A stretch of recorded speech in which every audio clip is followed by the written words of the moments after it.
Hello and welcome to Indus Special. I'm Meshal Malik. Now, not a day goes by when we don't hear about the term privacy breach. A few days ago, a Facebook bug exposed photos from up to 6.8 million users using third-party apps.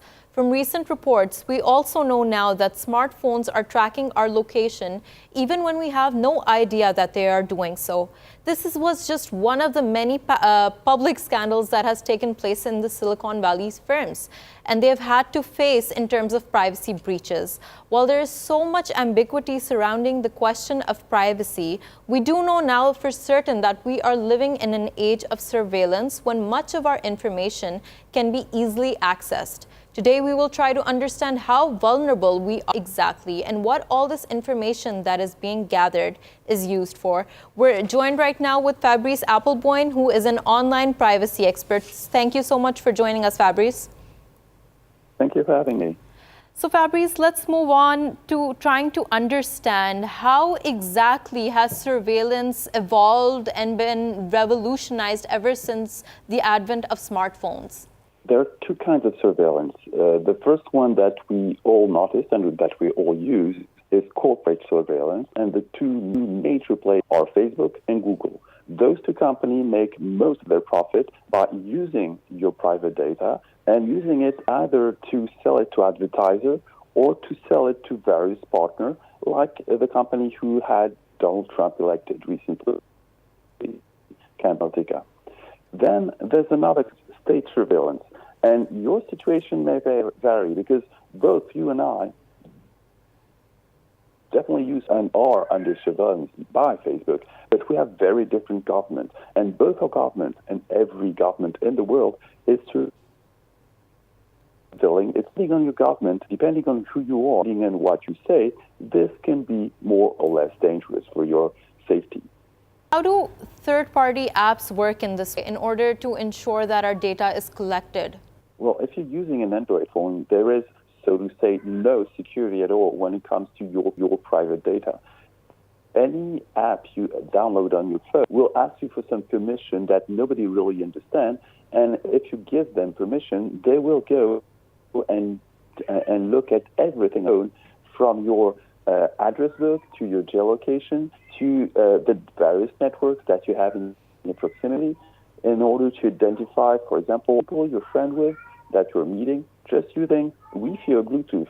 The amount of data that is put under surveillance by Facebook, for example, on your phone is astonishing. So giving access to one aspect of our phone might allow an influx of our data to be accessed. That's what you're saying, Fabrice. Yes, totally. The Facebook app is known to harvest absolutely everything it can on your phone. Absolutely everything it can. It can even your microphone. It is designed to spy you in every possible way. It's amazing. That is pretty insidious in a way. So let's move on to all these privacy breaches we are hearing about. And we see that Mark Zuckerberg has apologized several times and saying that he will make sure that Facebook tries to ensure privacy of its users. And yet these privacy breaches continue to occur. What can you tell us about that? Well, Mark Zuckerberg has been apologizing for such privacy breach for the past 10 years. And it's always the same story. He always tells people that he will do the necessary action for this not to happen again, and it again. So I don't think Mark and Facebook can be trusted, and neither can Google be trusted. Remember, Google's motto was "Don't be evil," and right now they're designing a censored search engine for China. So basically, those companies have only one interest. It's basically money. There is absolutely no ethics. There is absolutely no law that can constrain them. Even the European law has a very difficult time to do something about Facebook. Not to mention that in Europe, for example, so far we haven't been able even to raise tax on Google and Facebook. The law and the state is totally powerless when they're facing Google and Facebook. I hope this is going to change, but so far, state fully powerless facing Facebook. Fabrice, now you mentioned Google, and we have a little shot here of Sundar Pichai, who was the chief executive of Google, testifying earlier this month. Let's watch it together. Do you or do you not collect identifiers like name, age, and address? Yes or no? If you're creating an account, yes, and using an account, yes. Yes. Specific search histories when a person types something into a search bar. If you have search history turned on, yes. Device identifiers like IP address or IMEI. Depending on the situation, we could be collecting it, yes. GPS signals, Wi-Fi signals, Bluetooth beacons. Would depend on the specifics, but there may be situations, yes. GPS, yes. Yes, if you have location. Voice and conversations when using Google Voice products. We give an option to turn on or off. And but if a person didn't know it, voice and conversations when using Google Voice products. Yes. We only record when they initiated with OK Google and then say the terms after. Contents of emails and Google documents. We store the data, but we don't read or look at your Gmail. But you have access to them. As a company, we have access to them, yes. So you could. Saying you don't or don't. I'm not asking do you or don't. I'm saying you could, though there is a possibility. We have clear established policies on how we would do that data. And their privacy policies, speaking of that, has changed 28 times, including 8 times since January 2016. So that was a shot that we just watched of the chief executive of Google testifying in Congress. Now let's move back to Fabrice. Now Fabrice, in August 2018, an Associated Press investigation found that Google services on Android devices and iPhones store your location and you don't know anything about it. And this happens in a very clandestine manner. Can you tell us a little about how they track our information? Oh, basically, it's very simple. Your phone has those information. Your phones know your location. Your phones know your friends. Your phone know who you're talking to, who you're calling, you're texting. And basically, those apps just ask the phone for the phone to give to Google or to Facebook all the information. And when you install those apps, read for some conditions that are changing on a near daily, if not weekly basis. So, if a year ago, chances are they're very different now. Even if you took notice of those permissions, which most people do not. The thing is, one of those apps is specific Google or Facebook, but not only those two, you give a free license to be spied 24/7 for those Silicon Valley companies. And what risks does this put the person at the back end in which their privacy is being invaded like this 24/7? There are many risks, and they depend on who you are and where you live and what you say. So, for example, there's one risk that we all have, and that has been highlighted by the Cambridge Analytica affair, which is this company who helped Donald Trump using Facebook data in order to get elected. This threat is the end of our free will. Sooner or later, by using Facebook and Google, our free will as human beings will be destroyed by those huge corporate companies. That's a risk I have, that's a risk you have, that's a risk every Facebook user has. No matter where you live, your free will is at risk. Now, there's some other risks. For example, if you're a political opponent in France or in the risk is not going to be the same. In the Philippines, Duarte has used intensively Facebook in order to ensure his power. And if you're an opponent, you are on Facebook at high risk. If you're in France, it's a different story. If you're in Pakistan, I don't really know the situation right now in Pakistan, but my guess is you're in the middle of something between Philippines and France. And if you're in the United States, you're less at risk because basically you're protected by the the First Amendment. And the First Amendment gives you the right to say whatever you want, but that only happens in the United States. Every single other country, free speech is restrained one way or another by the law, and most people do not know that. And they're, once again, taking a risk. So, Fabrice, we're talking a lot about all that happens on the internet, but I want to understand how privacy breaches occur when we're not connected to the internet. For example, can our microphones on our phone be accessed even if we're not connected to the internet? Always connected to the internet, because basically, if you have a phone, this phone is connected 24/7 So it's connected 24/7. Basically, the idea being connected to the internet, the idea of not being connected to the internet and having a smartphone, you have to make a choice. There's no way not be connected to the internet and have a phone in your pocket. As long as you have a smartphone in your pocket, you're connected 24/7. You're spied on 24/7. So even when we're not connected to the internet, we're vulnerable. And that's what you're saying, that devices are 24/7 connected to the internet. What about third-party access to our webcams? What can you tell us about that? Well, basically, that's a security breach, and some hackers can access your webcam. It might be possible that some computer makers has designed a backdoor that makes it easy for some service to access your webcam, but that's more difficult to prove. What is sure, one thing is totally sure, Mark Zuckerberg from Facebook is hiding its webcam. He's putting something for the webcam not to be operative while he uses their computer. So my guess is that if every hacker does it, if Mark does it, if I do it, you should also do it, and you should protect yourself from webcam abuse or even Microsoft abuse by just plugging a jack inside your microphone plug in your computer. This way, well, you can be sure that if Mark Zuckerberg knows something you don't, then you'll be protected as well. So Fabrice, it sounds like we're vulnerable at all times as long as we're surrounded by our devices. It was great talking to you and it was very insightful. Stay with us and we'll continue after the break.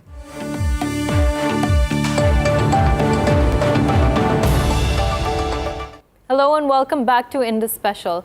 Now we know that everything we do online leaves a digital footprint. When these footprints are collected together, they can lead to something known as big data. Let's discuss this further. We're joined with Talha Naveed Gauri, who's a technical strategic with Microsoft for Pakistan and an expert on big data. Thank you so much, Talha, for joining us. My pleasure. Talha, could you tell us what exactly is big data? So just like you mentioned that we have a lot of values coming in from left, right, and center, and all of this unstructured values, they can be from social media sites, from multiple channels like YouTube, Facebook, Twitter, etc. All of these unstructured values are known as data. But when is data big? In essence, it's when traditional computing capabilities, such as storage and computing, can no longer cope with the quantity, speed, and complexity of the data. This can be emails, satellite information, the sensor in your mobile phones, a lot of photos, etc., etc. So in essence, it's data that cannot be processed by traditional computing capabilities. So when you talk about unstructured data, can you elaborate a bit on that so we understand clearly what this terminology actually refers to? So unstructured data is something that we haven't organized and we cannot extract meaningful information out of it. For example, your vehicle sending you data of engine load, right? How much engine load it's carrying or how much speed you are driving at.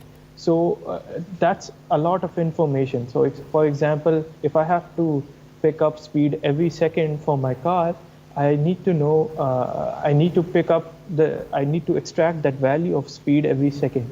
And if I take a 1 hour journey, that is 3,600 values of speed that I am taking out for my car, but it's unstructured. I don't know what to do with it. So in essence, it's something that you cannot perform any action on as it is. Okay, so Talha, it sounds like big data is a very technical, involves a lot of technicalities, but what is the purpose of collecting this? That's important. That's an important question because big data helps us to have that ability to harness that ever-expanding amounts of data that is transforming our capacity to understand the world and everything within it. For example, the advances in big data allow us to decode human DNA within minutes. It allows us to find cures of cancer, accurately predict human behavior, even foil terrorist attacks and pinpointing marketing activities and also in preventing certain diseases. So it seems like it touches upon every social realm, but when we're moving towards marketing strategies, how does it exactly pick on consumer behavior? So that's an important question. So for example, if I go on an e-commerce site and I'm browsing for, let's say, a new spare part for my car, I look at multiple vendors, right? And I look at multiple e-commerce sites. So that is the unstructured data that I'm giving out to a lot of marketing companies out there. So the way they figure my interest out is that based on my search history and based on my browser history in multiple e-commerce sites, they can accurately position the right product for me based on my search history and all the browsing that I have done so far. So that is targeted marketing. It almost sounds like a lot of manipulation is involved in this. Am I right, or is this purely legal, whatever happens? Lately, there has been a lot of cry about the privacy, and with the GDPR, the Global Data Protection Regulation, coming into place, a lot of these companies have set policies which you have to agree on to give out data. For example, Google has also pushed out these policies, and the data that you give out is essentially the one that you have approved to give out, unless the company is violating these sanctions, these GDPR regulations, etc. All of it is legal because these famous companies, they take permission from you to do it. So what about all these breaches we've heard about, these privacy breaches in which Facebook, for example, has given information to advertisers? That's also legal. But these breaches, they are not legal. So if you go into the particular cases of these breaches, it is because somewhere someone identified a bug or a lapse in the policies and tried to utilize it for their own benefit. That is why I really emphasize that GDPR and all these compliance regulations are coming up to help generate those policies that nobody can use to their advantage. Talha, are these specifically privacy breaches? Because now we're talking about Facebook, everything you post on there is considered to be public information, especially if they're public posts. But does this mean that when you're using big data and corporate surveillance of sorts, this leads to a breach in privacy, personal privacy? It depends. It depends again on the policies that the organization has set out. Before this incident that you are talking about, there were a lot of companies who weren't aware of these policies, especially in developing countries and developing economies.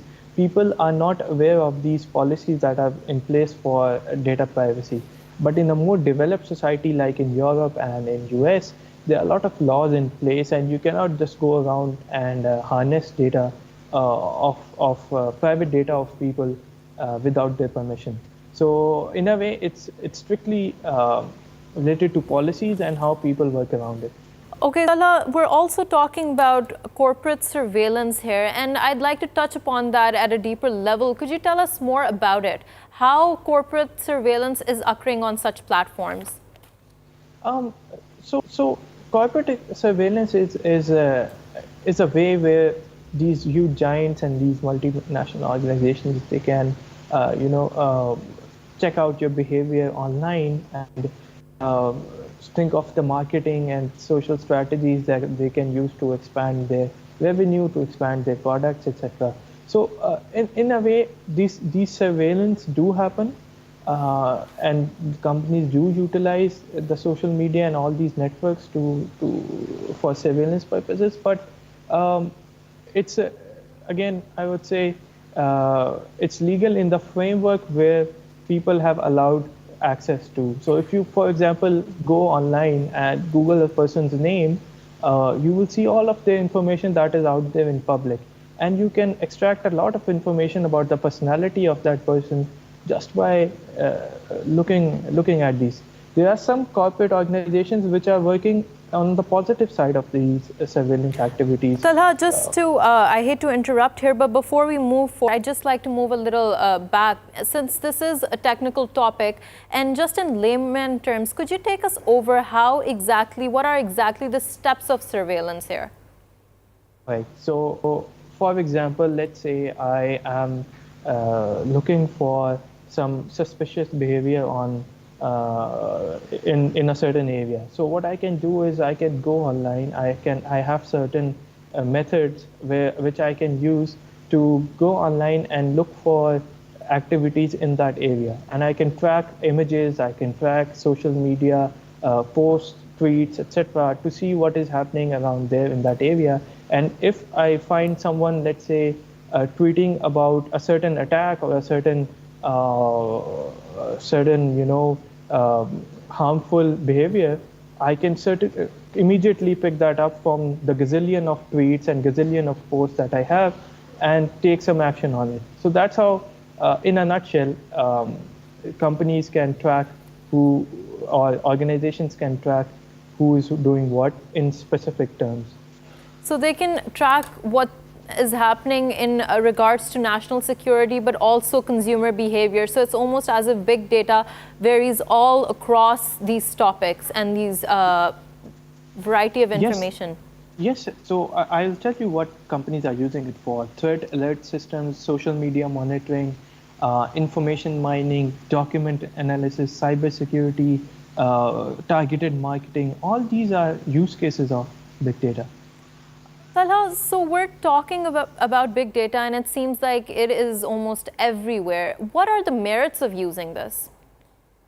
So in terms of merits, I think people or organizations should stick to these global standards that are out there, because you know what, a report by McKinsey Global Institute estimates that big data could generate an additional $3 trillion every year, just in the 7 industries I mentioned to you.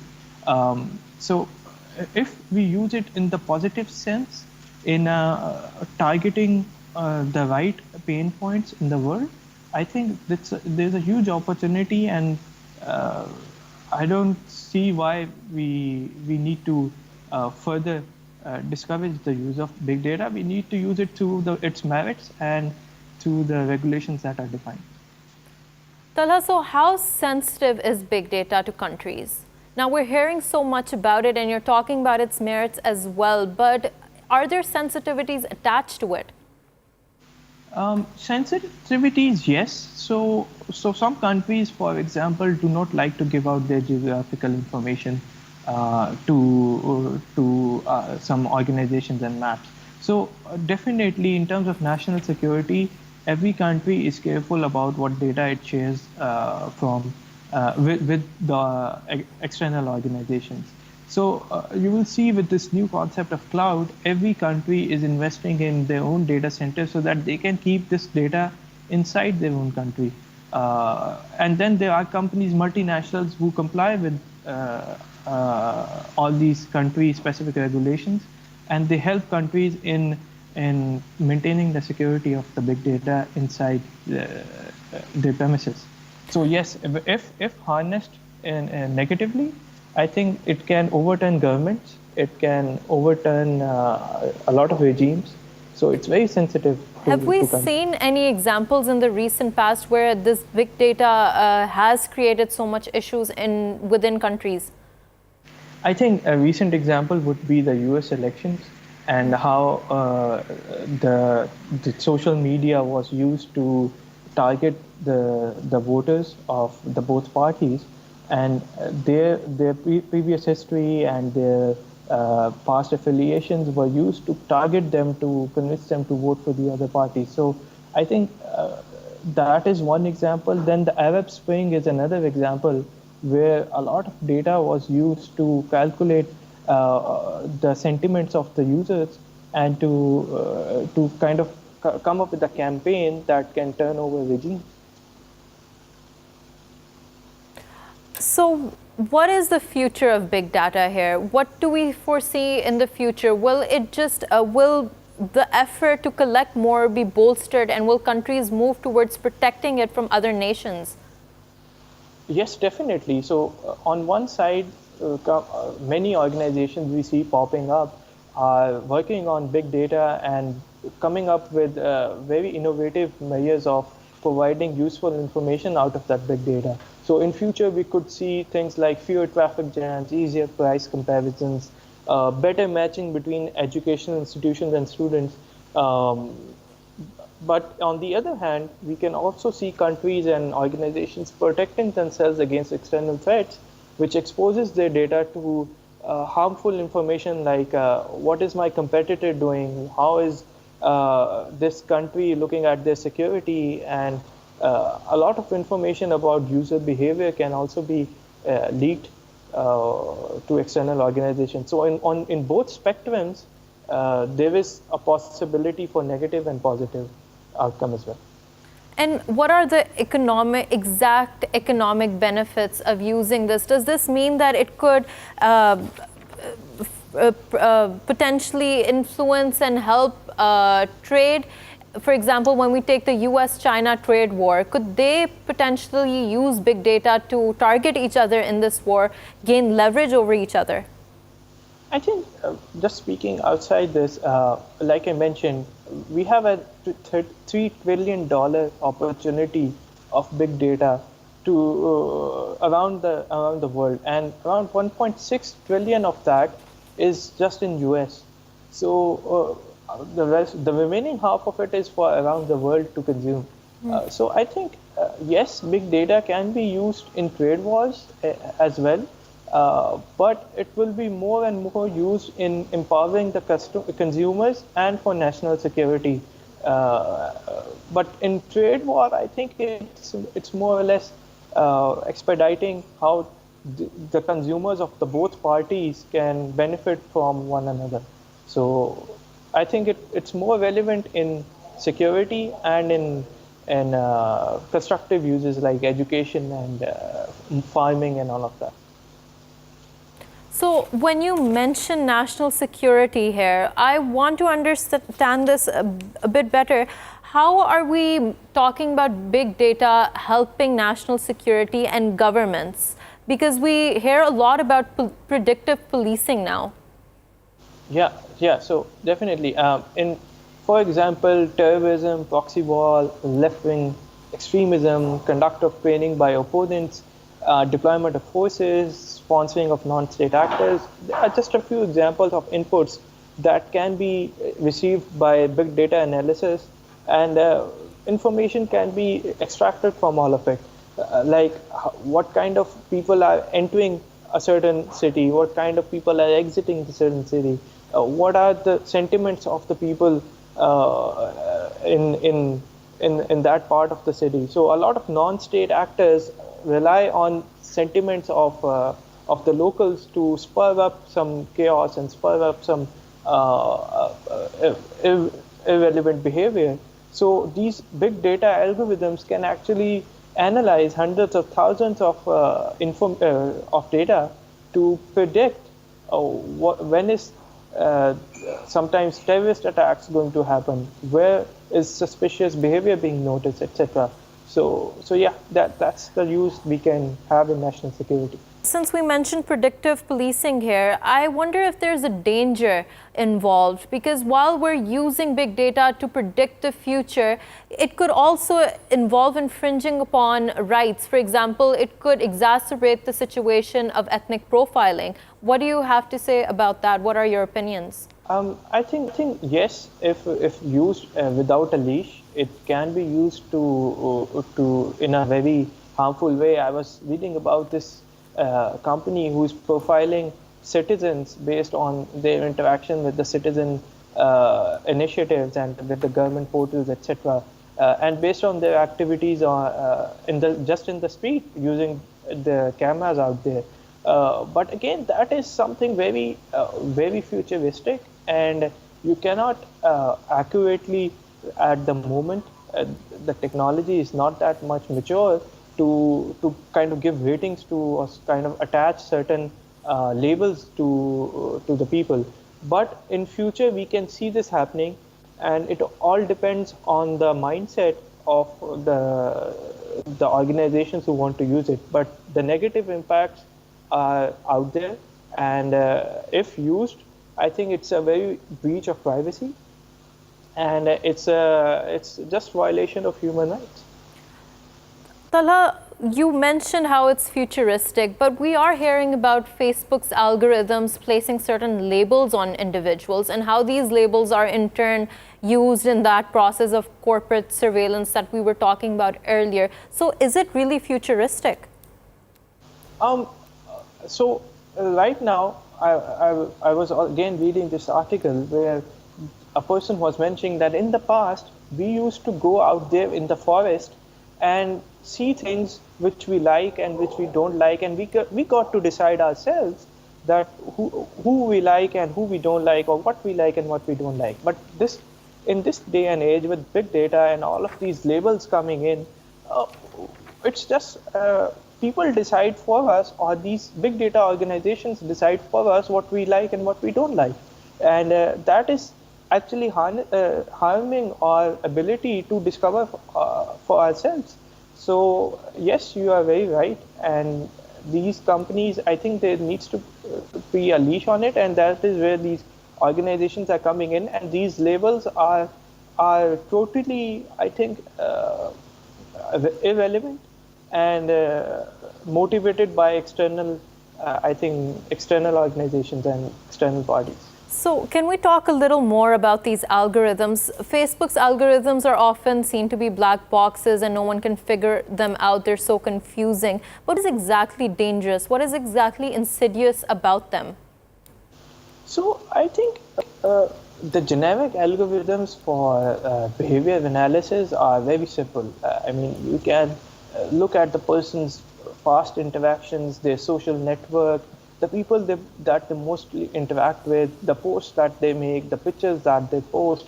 I think there are algorithms out there to track the sentiment and the behavior of anything that we can give out to it. But the way they process it is the differentiating point. The thing you said about labels, they use the labels to categorize their users, and that is, I think, wrong. And that is where they need to come up with better justifications, I would say, on why they would label their users and based on their activity. Because sometimes people are not as they seem on social media. People are very different in the reality. So labeling them based on their social interaction, social media interaction is, I think, wrong. And that is where these companies need to come up with better justifications. Tata, stay with us. We just have to go towards a short break. When we return, we're going to discuss big data further.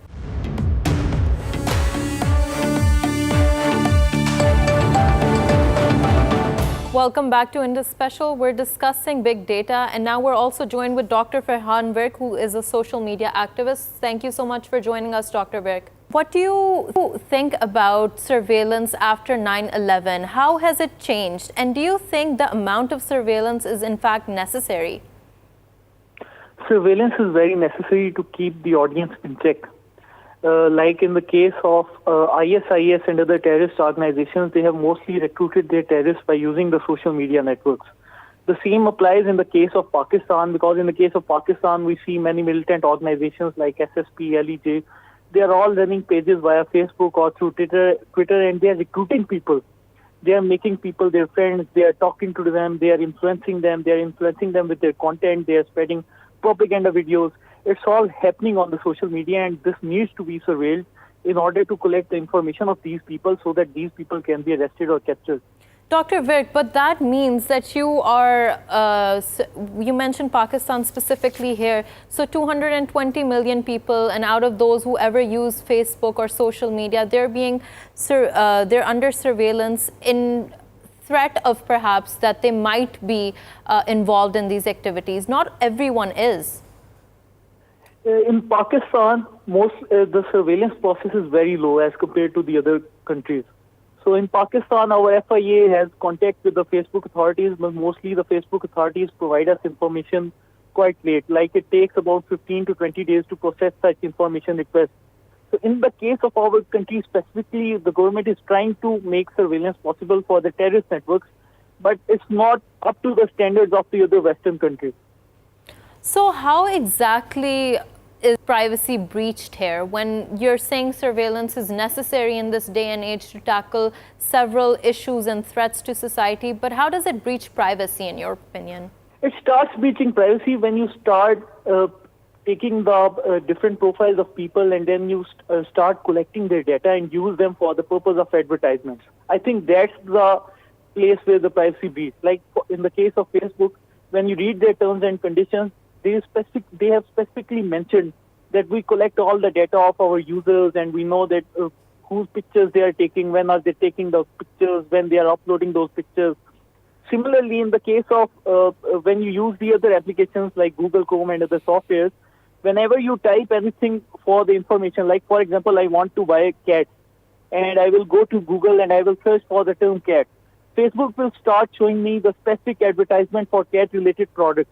You can try it yourself. For example, you can talk to the Google Voice Manager, and Facebook can penetrate that data from your own phone, and they can use it to show you advertisement. I think that's the kind of privacy that needs to be restricted. However, in the case of surveillance for terrorist organizations, for links to the terrorist organizations or other militant activities, I think surveillance is quite necessary.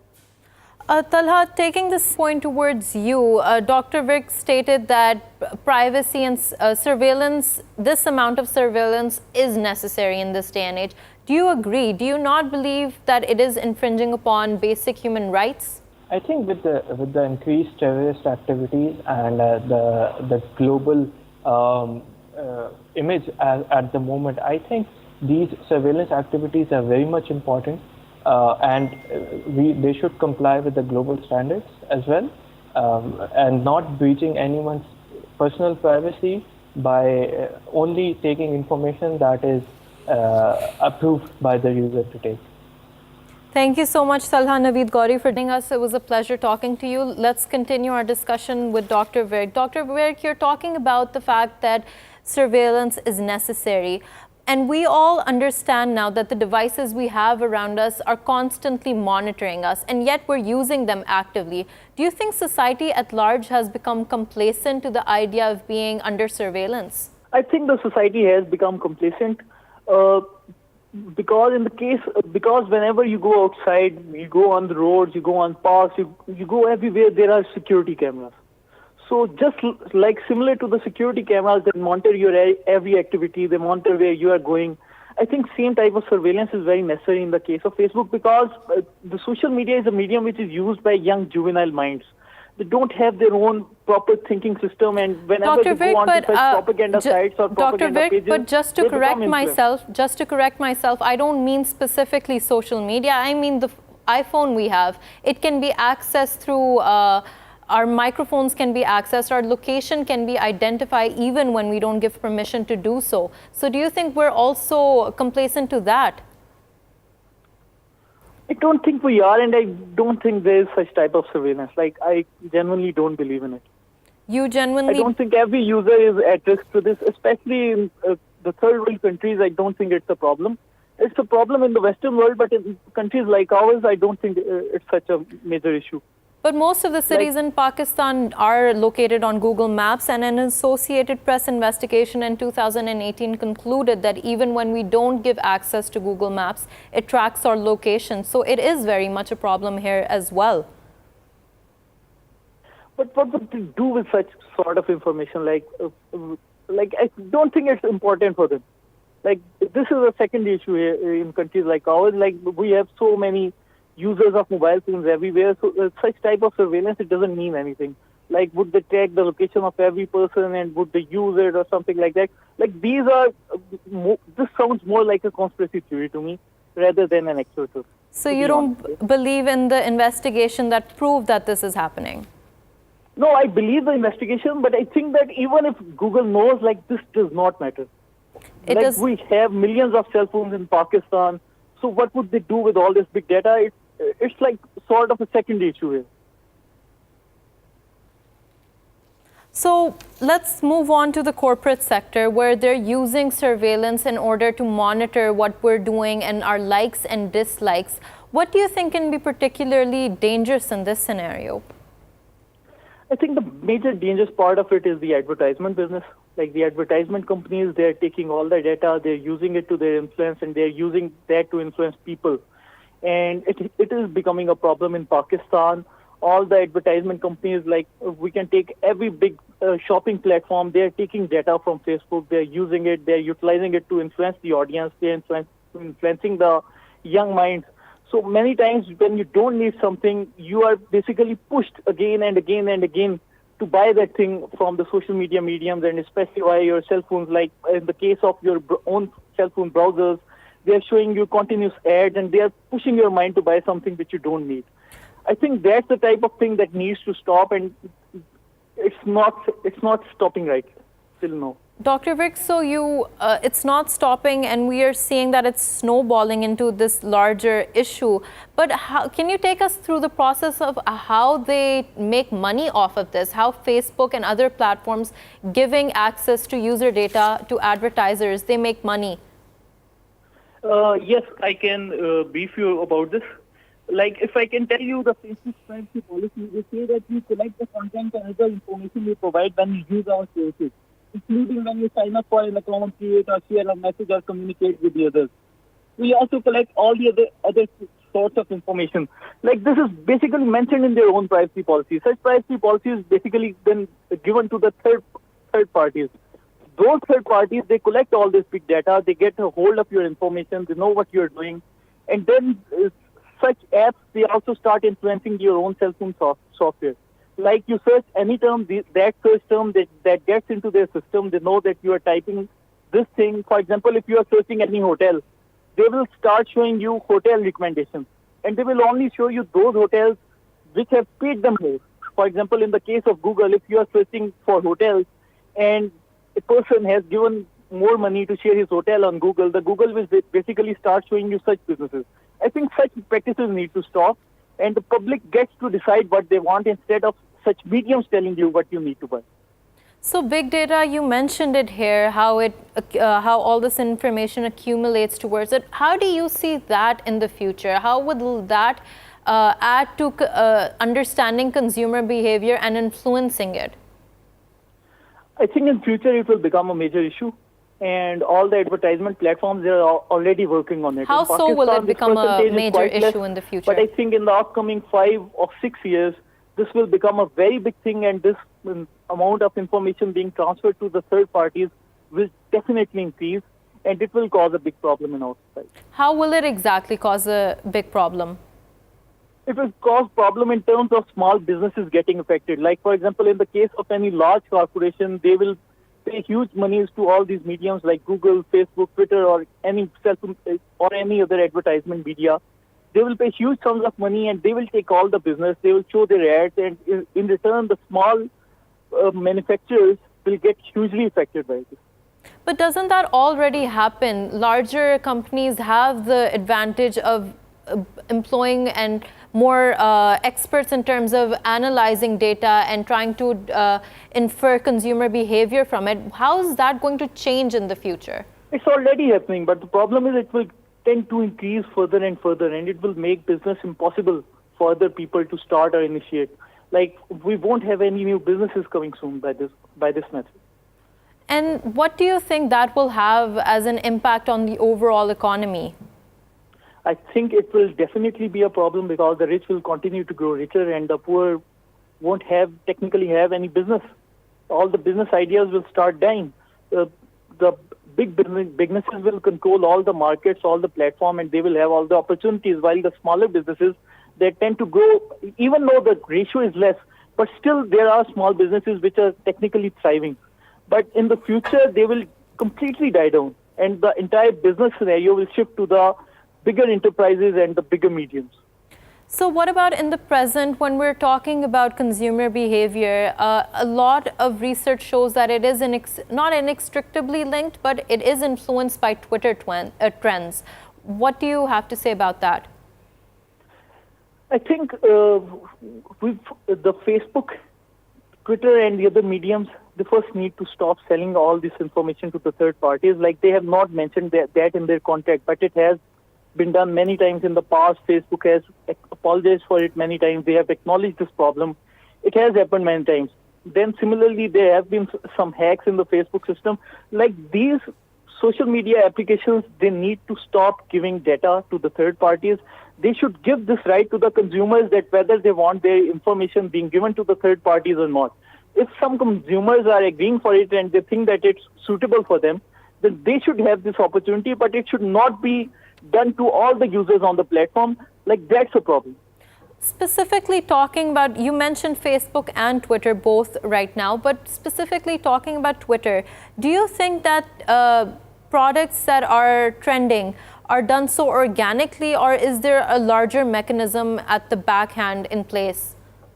I am an expert in Twitter, so I know all the ins and outs. Basically, there are many marketing agencies that have hired bloggers.